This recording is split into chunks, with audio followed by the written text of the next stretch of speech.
Oke, assalamualaikum warahmatullahi wabarakatuh. Waalaikumsalam warahmatullahi wabarakatuh. Alhamdulillah saat ini kita bersama-sama dengan Badan Almil Zakat Basnas Provinsi Sulawesi Barat Ya. dengan Ustaz Amran Habib. Ya. Ya, terima kasih Pak Kiai sudah hadir di ruang podcast kami di PUPR. Dinas kami mengadakan kegiatan ini dan sangat merupakan satu kehormatan karena kita bisa mendengarkan secara langsung. Ya. Karena biasanya kami banyak diskusi tentang zakat ini. Iya. Iya. Mungkin secara perkenalan saya persilakan. Baik, assalamualaikum warahmatullahi wabarakatuh. Waalaikumsalam. Saya Dr. Haji Amran Habib, salah satu komisioner amil zakat Ya. Wakasatu. Wakasatu itu pengumpulan. Pengumpulan ya. Ya. Jadi Dari memang, mana ya? jadi memang saya banyak berhubungan ke OPD. Humas ya. Dalam rangka bukan humas juga, penagihan. Tapi harus sosialisasi dulu. Ya, harus sosialisasi dulu. Ya, siap. Pertama saya mengapresiasi PUPR Ya. yang begitu perhatian terhadap rukun Islam yang ketiga ini. Ya, siap. Satu-satunya dinas yang memiliki podcast seperti ini saya kira hanya PUPR. Siap. Mestinya ini Kementerian Agama yang punya. Dan ini akan Ini tuntunan zaman ini sudah Betul. ini. Jadi kalau ada yang ini kita undang supaya tidak bertanya-tanya di sosmed ini banyak hoax ini. Ustaz. Betul. Dan di sini adalah faktanya. Saya betul-betul mengapresiasi. Terima kasih Ustaz.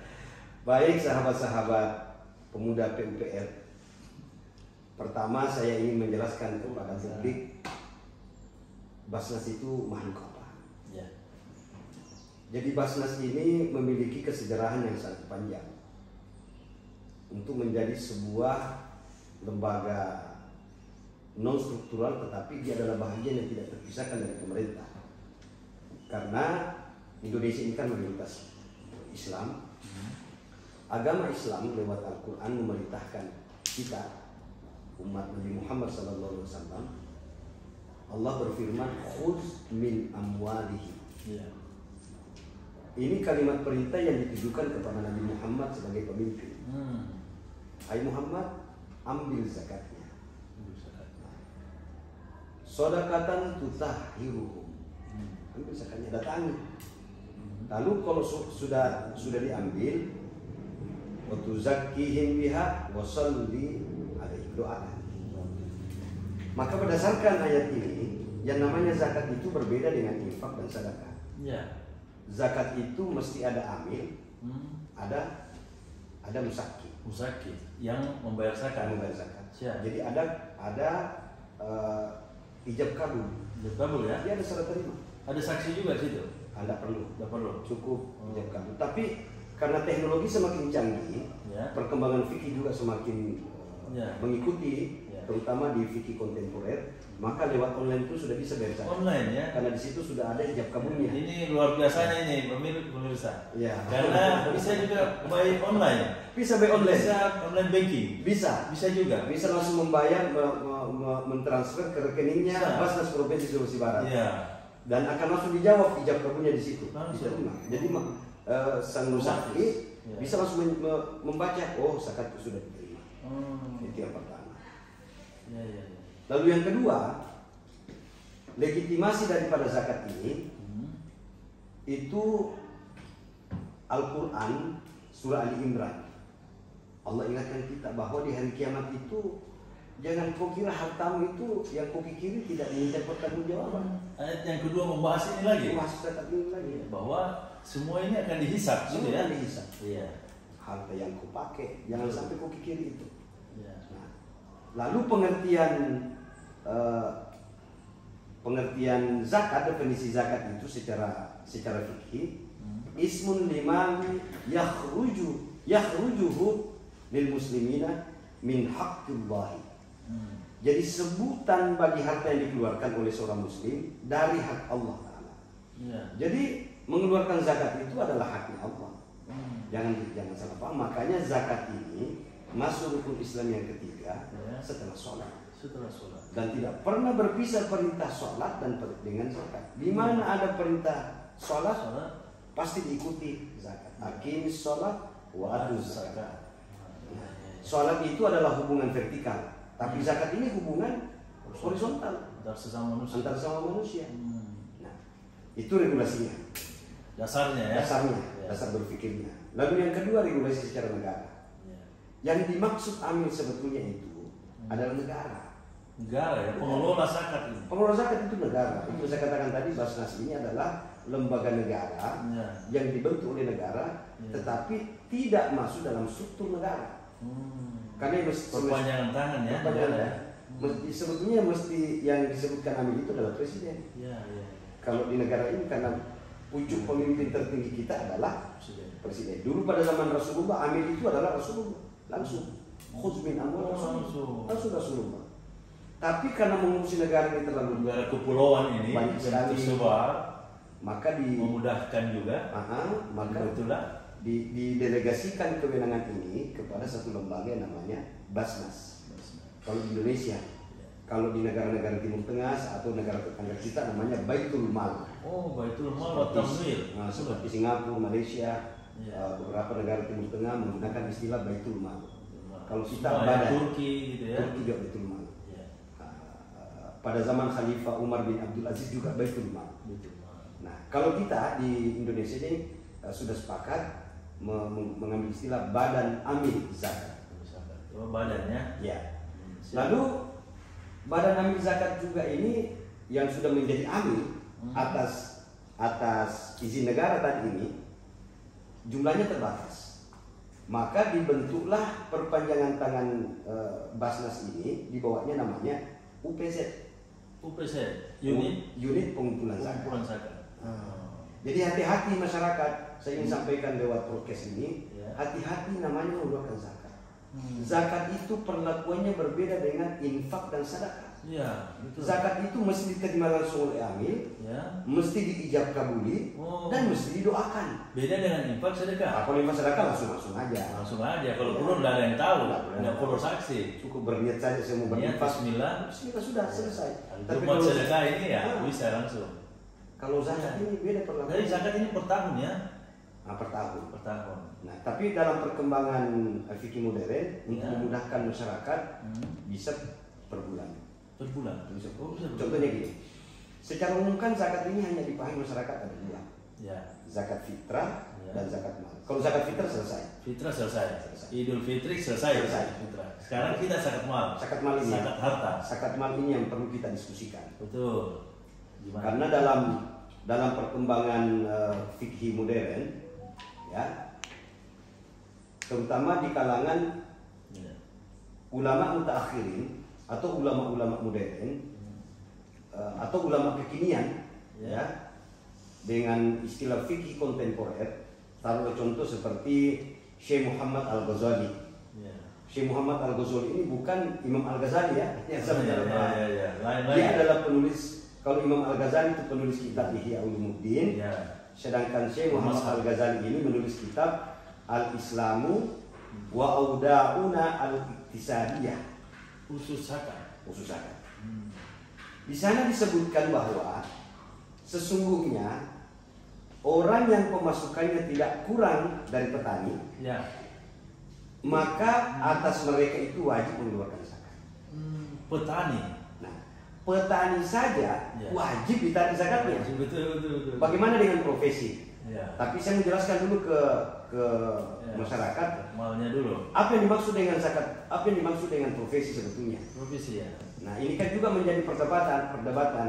Tapi petani juga ini banyak macam, Ustaz. Ada juga sekarang petani itu sudah berdasi. Ya. Ada standarnya berarti ya, standar per tahun. Ada. Jadi yang dimaksud dengan profesi itu semua pekerjaan. Jadi profesi itu semua pekerjaan yang dapat mendatangkan kekayaan harta, baik bekerja sama dengan orang lain atau bekerja kepada orang lain. Termasuk bisnis berarti ya? Termasuk bisnis semua bekerja. Termasuk pegawai negeri. Pegawai negeri, swasta, kontraktor, konsultan, OB juga wajib zakat. Jadi pada zaman Nabi itu belum ada istilah pegawai negeri, belum ada istilah kontraktor, belum ada. Yang ada itu hanyalah petani dengan pedagang. Itu yang banyak. Makanya istilahnya zakat mal. Zakat mal. Nah, jadi logika berpikir yang dipakai oleh para ulama fikih seperti Syekh Muhammad Al-Ghazali ini, sedangkan petani wajib apalagi yang kehidupannya lebih beda daripada petani, seperti pegawai negeri sini. Iya, lebih bagus. Itu masuk profesi kan? Masuk profesi. Ya. Dikategorikan sebagai profesi. Jadi kalau ini kan PNS juga ini beda-beda. Ada yang staff, ada yang eselon, ada yang macam-macam eselonnya. Ya. Apakah memang perlakuannya sama? Jika seandainya ada yang sudah kredit, ini kan banyak juga ini kredit konsumtif ini. Aduh, bikin pusing aja nih kredit ini. Gimana itu? Karena sebagian juga memang dia pakai makan juga mungkin tidak cukup ini. Gimana itunya itu, Ustaz? Jadi zakat itu memenuhi nisab. Nisabnya ya? Itu dulu. Ya. Jadi tidak semua orang juga wajib berzakat. Tidak semua juga. Tidak semua. Termasuk PNS tidak semua. Termasuk PNS tidak wajib semua. Karena ada golongan 2, ada golongan 3, ada golongan 4. Ada seorang ulama namanya Profesor Dr. Wahda Az-Zuhaili. Beliau ini adalah ulama fikih kontemporer. Ya. Dari Suriah. Dia ahli fikih. Dia berpendapat bahwa penghasilan profesi ataupun jasa wajib dikeluarkan zakatnya. Bahkan zakat profesi ini kalau sudah memenuhi nisab, tidak perlu menunggu 1 tahun. Oh ya, bisa per bulan. Bisa per bulan. Nah, ini yang dijadikan rujukan. Lalu bagaimana cara menghitungnya? Nah, ini kita bicara nisab. Ya, Pak Firman. Ini yang banyak bertanya nih di grup-grup WhatsApp ini. Ya, ini akan kita undang ini di sini mungkin jawabannya kita dengarkan ini, Ustaz. Jadi nisabnya begini perhitungannya. Ya. Itu disandarkan kepada emas. Emas. Ya. Jadi nisab seperti emas itu 93,6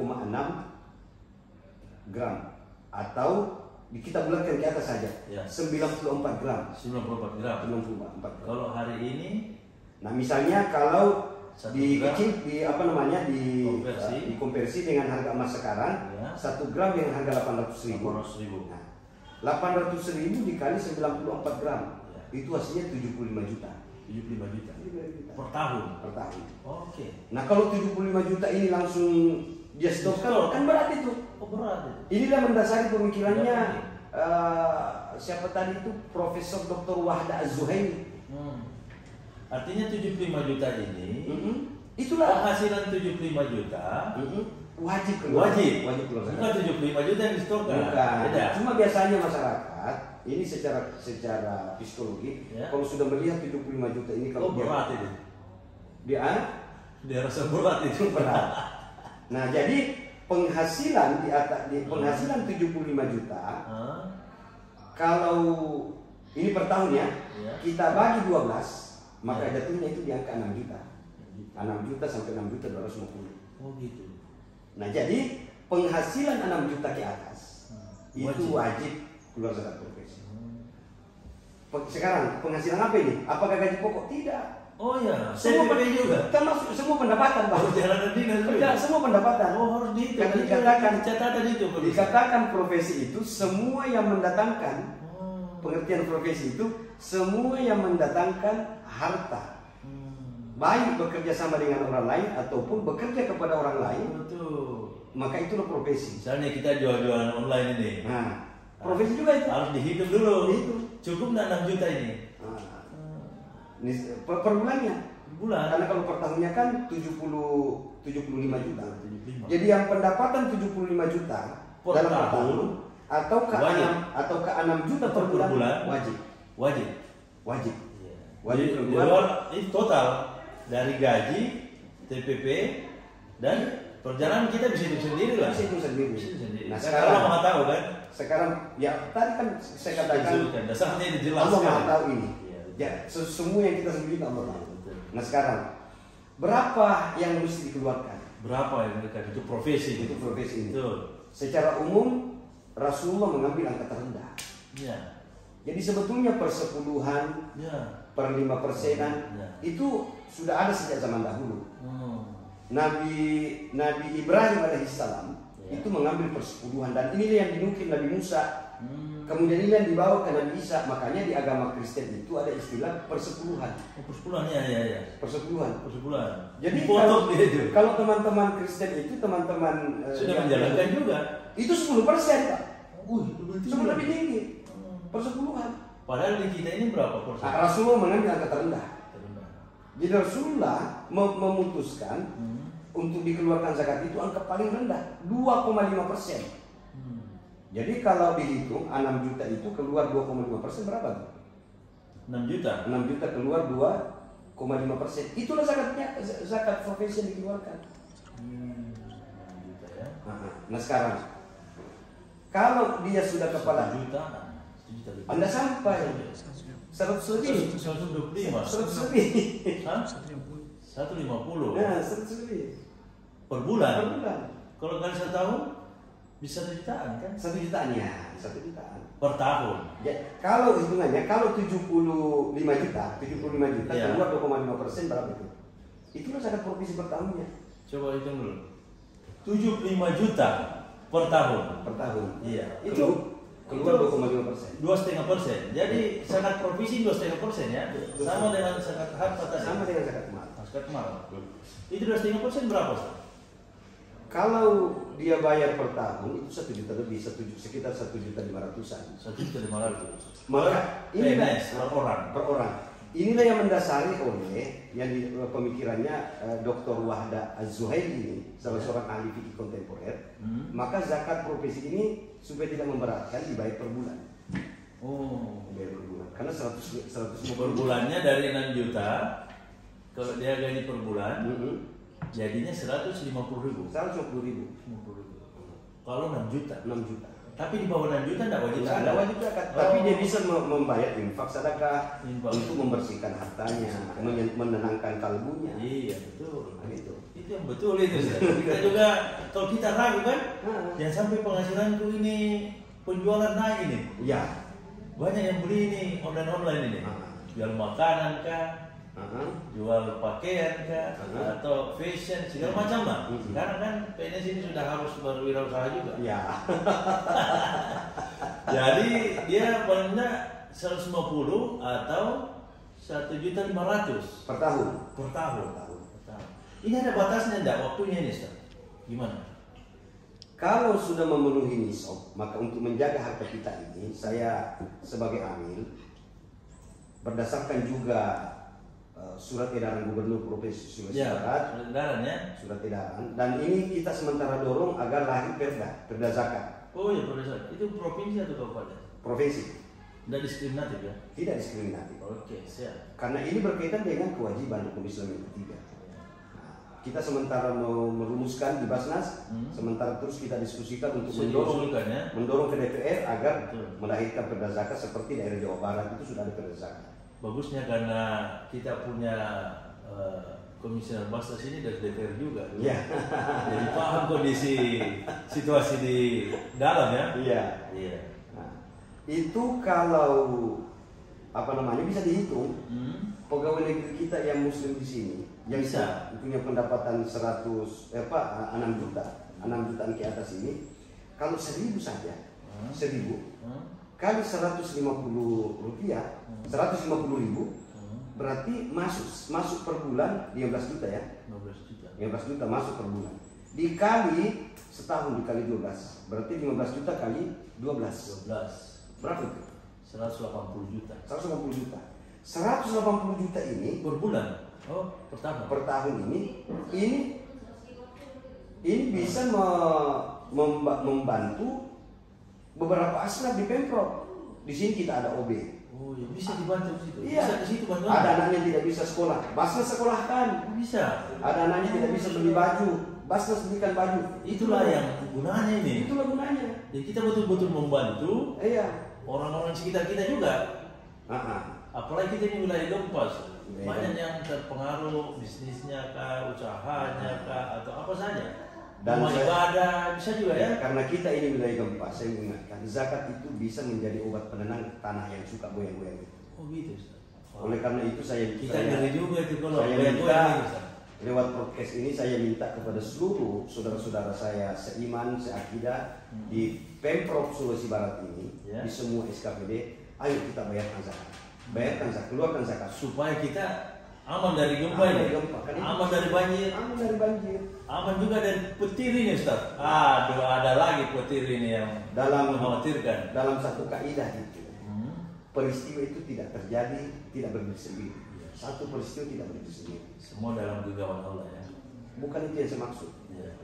Peristiwa ini tidak berdiri sendiri. Ada sebab akibat. Ada sebab akibat. Oh gitu. Dan murni sebab akibat itu akibat ulah perilaku manusia.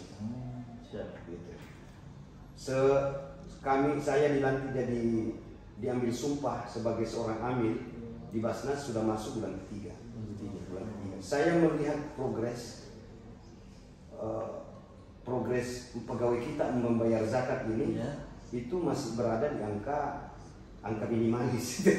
Saya tidak berani katakan sangat rendah, saya cuma katakan angka minimalis. Sekian persen di bawah 10? Di bawah 10. Bawah 10 ya. Artinya tingkat kesadaran banyak mensosialisasikan ini. Tingkat kesadaran saudara-saudara kita di Pemprov ini membayar zakat itu sangat rendah. Masih perdebatan juga. Masih perdebatan.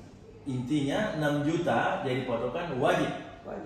Saya kira kalau kita keluarkan 150 per bulan tidak membuat kita miskin. Kalau kita tidak keluarkan juga tidak membuat kita kaya. Oh iya. Tidak kaya juga. Ini seimbang ini. Iya.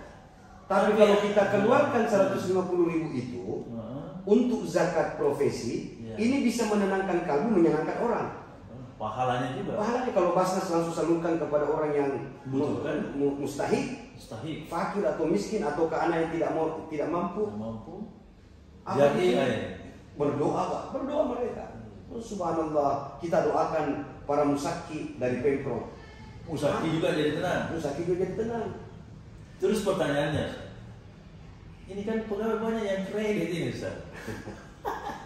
Tidak sampai 6 juta lagi, apakah terhitung, Ustaz? Itu gimana itu? Karena ada sebagian yang mengeluh juga dengan pendapatannya.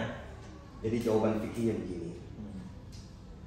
Seseorang kaum muslimin yang mengambil hutang tidak berkaitan dengan kebutuhan, tidak menggugurkan wajib zakat. Tetap dia kredit untuk beli mobil. Ya. Kredit untuk menikah. Kredit untuk beli rumah. Berarti itu keinginan semua kan? Ya. Keinginan, nafsu. Atau kredit untuk usaha masuk juga. Sama ya? Sama. Tapi kalau kredit untuk usaha, kita hanya untuk memperbaiki diri. Itu usahanya yang dihitung. Iya. Ada lagi jalannya. Sekarang pertanyaan kan begini, saya sering mendapatkan pertanyaan, Pak Ustaz, saya ini PNS, saya sudah ambil kredit, saya harus bayar bunga. Betul. Nah, pertanyaan saya, ambil kredit kaitannya dengan keinginanmu atau kebutuhanmu? Ya tentu keinginan, karena rata-rata ambil kredit beli mobil, ambil kredit untuk bangun rumah. Berarti itu keinginan, tidak menggugurkan kewajibannya sebagai seorang musaki. Mesti tetap dihitung seberapa penghasilannya sebelum dipotong. Dan saya yakin kalau kita taat asas terhadap rukun syariat agama kita ini, kredit itu akan cepat selesai. Ketenangan batin, ketenangan spiritual lewat menunaikan zakat profesi, lewat menunaikan rukun Islam yang ketiga ini akan bisa menjadi obat penenang dan keberkahan dari langit. Gitu. Artinya ini kadang-kadang menjadi pertanyaan teman-teman juga. Jadi sahabat muda kita di PUPR ini kadang-kadang bertanya, saya wajib zakat enggak? Makanya penjelasan seperti ini yang membuka secara terang-benderang. Terus ada lagi yang mau bertanya lewat WhatsApp juga ya, Ustaz, saya bacakan saja bahwa kita ada aturannya. Oke. Tapi kebetulan mungkin pegawai tidak sama, ada yang belum nikah. Itu gimana, Ustaz? Zakat ini berlaku umum. Ada pegawai kita di sini belum menikah. Posisinya kepala seksi. Nggak melihat itu ya? Nggak melihat itu. Berlaku umum ya. Sama dengan zakat jelas fitrah. Pendapatannya sesuai. Sama dengan zakat fitrah, Pak Ustaz Firman. Zakat fitrah itu anak-anak yang baru lahir dan bernapas, bernyawa, wajib dikeluarkan zakat fitrahnya. Dan hitungannya sama. Pertanyaan yang lain begini, Ustaz. Kalau misalnya 1 gram emas 600.000, sekarang berapa? 800.000. Maka 85 gram itu yang diwajibkan. 94 gram. 94. Oh, dia sebutkan di sini 85 dan totalnya jadi 50. Memang ada dua versi ya. Ya. Kalau fikih sunnah Sayyid Sabiq itu lebih rendah hitungannya. 80 gram itu wajib keluar zakatnya. Ada juga. Di sini dia sebutkan 85 gram. Kalau fikih kontemporer yang ditulis oleh Profesor Dr. Wahda Az-Zuhaili ini, dan itu dinukil dari kitabnya Syekh Al-Ghazali, itu 93,6. Atau kita bulatkan saja ke atas menjadi 94 gram. Ya. Itu dikali dengan harga emas 800.000, itu hasilnya sama dengan 75 juta. Tetap 75 juga ya. Cuma dia sebutkan pertanyaannya di sini, Ustaz, kalau misalnya tadi itu gramnya, ini dia bilang 600, ini salah juga ya. Ini lama ini. Jadi kalau misalnya TDPP-nya praseksi 2,5 juta dikali 13, 32 hanya 54 gram, enggak sampai. Tapi ini harus digabung ya, gaji dengan TDP. Ya, profesi semua pendapatan. Iya. Pendapatan profesi. Jadi kalau menurut perhitungannya tadi, dia kalaupun tidak ada yang bisa awalnya 1 tahun, kalau dengan pendapatan segitu tadi, karena biasanya habis ditumpat katanya. Nah, itu ada juga istilahnya habis ditumpat ini. Itu saya katakan tadi, kalau belum memenuhi nisab, maka dalam rangka membersihkan dan mendapatkan keberkahan ini, itu dikeluarkan infak sedekahnya. Ini tidak ada batasan. Bisa lebih banyak. Bisa. Jadi infak sedekah itu bukan mengurangi, tapi dia akan malah menambah. Tapi kalau tidak membayar zakat provisi gimana ini? Dan sampai ada yang lalai. Ya kita udah tahu lah karena masing-masing kan. Ya sama halnya dengan orang yang sudah tiba waktu makan tapi tidak dikasih makan. Dan berdosa juga. Berdosa. Kan ini rukun Islam yang ketiga ini. Zakat itu hukumnya wajib. Ya. Terus ada yang mengatakan bahwa cara perhitungan zakat itu pengeluaran bruto. Maksudnya adalah pengeluaran zakat dan penghasilan utuh. Pendapatan yang diperoleh tidak dikurangi kebutuhan apapun. Langsung dihitung nisab dan kadar zakatnya selama setahun. Yang kedua, perhitungan pengurangan biaya personal. Adapun cara kedua adalah pemasukan utuh dikurangi dengan beban operasional kerja. Ini tidak termasuk operasional mungkin saja. Dan kemudian secara utuh berapa pemasukan itu yang dihisapkan. Kalau kita merujuk kepada Al-Quran, surah Al-Baqarah ayat 267, apa kata Allah? Ya ayyuhalladzina amanu anfiqu min thayyibatin ma kasabtum. Saya garis bawahi kalimat kasab. Hai orang-orang yang beriman, keluarkanlah zakat dari kasab. Apa makna kasab di sini? Makna kasab di sini salah satu pengertiannya itu simpanan, perdagangan. Tapi dalam tafsir At-Tabari, Al-Khuzaini memberikan arti maksubukum. Apa itu maksubukum? Segala income, Pak. Segala income. Iya. Termasuk yang disimpan, tabung-tabung. Termasuk yang disimpan. Maka tidak boleh kita membangun satu alibi untuk menghindari zakat dengan mengatakan seperti itu, tidak bisa. Dalilnya surah Al-Baqarah 267, kalimat kasab betul. Oke. Saya kira sudah makin jelas ini Ustaz bahwa akan dikembalikan juga ke teman-teman sebenarnya. Dikembalikan. Tapi kalau ada yang percayakan kepada kami, percayakan pemerintah bahwa ini adalah bagian daripada kita berlaksana. Yang repot itu Pak Firman. Ya. Kalau opini publik ini tidak mempercayai Basnas, itu yang repot. Oh, jangan repot karena ini kalau masyarakat tidak mempercayai Amir, wah betul ke ini nasalurkan ini zakatku atau tidak? Nah, percayakanlah kepada kami. Insya Allah Basnas di periode ini betul-betul terbuka, open manajemen.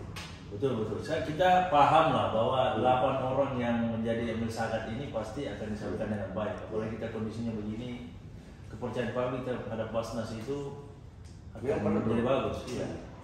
Artinya khususnya kami dengan diundang ke sini, kami punya harapan yang besar bahwa Basnas ini bisa jadi solusi lah untuk kemuatan, paling tidak untuk diri kita bagaimana kita membersihkan. Sekali lagi kalau misalnya dalam Basnas ini Ustaz, apa yang menjadi apa ya pekerjaan terberat itu apa sih dalam jadi seorang Basnas ini? Pekerjaan terberat itu di bidang saya, mengajak dan mengingatkan, menjelaskan juga. Menjelaskan. Kalau sudah mendistribusikan itu sudah regulasinya jelas, ada 8 asnaf. Melaporkannya jadi teman-teman yang lain juga pasti nyampe ya. Tapi yang paling berat ini meyakinkan orang, menyadarkan orang tentang wajibnya zakat. Ini sudah dalam Quran ini ya.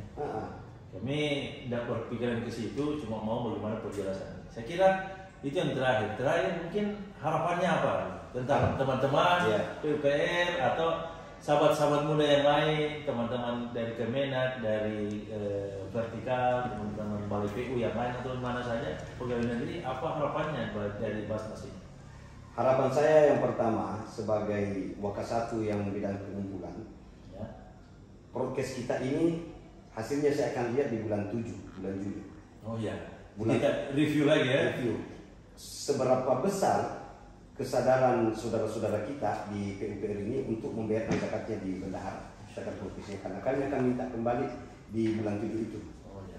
Dan seluruh OPD yang ada. Seluruh OPD? Seluruh OPD. Iya, karena saya termasuk vertikal. Iya. Termasuk vertikal. Yang kedua, sosialisasi seperti ini sangat penting. Makanya saya sangat apresiasi PUPR yang luar biasa. Ini amanah besar sekali, Pak. Semua OPD yang ada di Sumbar ini yang saya tahu dan saya pernah masuki, hanya PUPR yang punya blokir seperti ini, menggunakan teknologi sebagai alat komunikasi untuk menyampaikan ke publik tentang pentingnya zakat profesi ini. Saya kira itu. Oke, terima kasih Ustaz. Mudah-mudahan sehat, bisa mengembang amanah ini. Teman-teman zakat yang lain juga, teman-teman Basnas, saya kenal Pak Ahmad, Ustaz Ahmad ini. Dan kami yakin bahwa Basnas adalah tempat yang bukan cuma hanya satu-satunya, tempat yang paling tepat untuk kita menyalurkan supaya kita juga bersih, Ustaz. Kita bisa juga membersihkan keluarga sehingga apa yang kita lakukan juga berkah. Betul. Terima kasih sekali lagi Ustaz. Salam buat teman-teman. Terima kasih sahabat PUPR. Saya kira kembali ke kita semua bahwa bagaimana pentingnya zakat itu bisa mengentaskan kemiskinan, bisa merubah dari terancamnya kita dari bencana alam, dan insya Allah bisa menjadi amalan terbaik bagi semua. Terima kasih. Lebih dan kurang mohon dimaafkan. Assalamualaikum warahmatullahi wabarakatuh. Waalaikumsalam warahmatullahi wabarakatuh.